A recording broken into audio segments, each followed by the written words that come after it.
xaaladda waqooyiga magaalada muqdisho ee caasimadda dalka ayaa weli aad u kacsan gaar ahaan qaybo ka mid ah degmooyinka kaaraan shibis iyo yaaqshiid oo ka wada tirsan gobolka banaadir ciidamo militari ah oo ka gadoosan muddo kororsiga loo sameeyey madaxweynaha muddo xileedkiisa dhammaaday ee maxamed cabdulaahi farmaajo ayaa gebi ahaan la wareegay isgoosyada fagax sanca iyo beexaani ciidamadan ayaa lagu arkayaa dhammaan isgoosyadan iyagoo ku hubeysan gaadiidka dagaalka iyo hubka noocyadiisa kala duwan isgoosyada ay la wareegeen ciidamadan ayaa waxaa ku sugnaa ciidamo ka tirsan booliska Soomaaliya oo gabi ahaanba faaruqiyay kadib markii ay ka war heleen dhaqdhaqaaqyada ay sameynayaan ciidamadan gadoodsan ee ka tirsan militariga saraakiil ka tirsan ciidamada dowladda oo ku sugan furmaha dagaalka ee gobolka Shabeellada Dhexe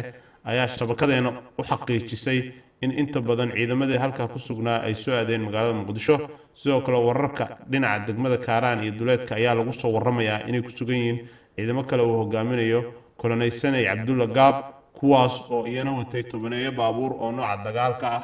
iyo ciidamada fara badan saraakiisha hogaaminaysa ciidamadan gadoodsan ayaa isugu yeeray lana filayaa inay saacadaha soo socda la hadlaan warbaahinta si ay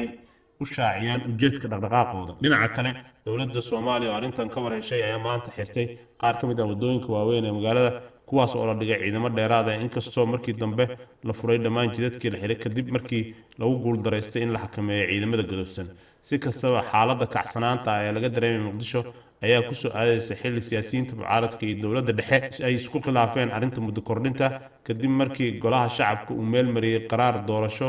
oo qaadanaya 2 sano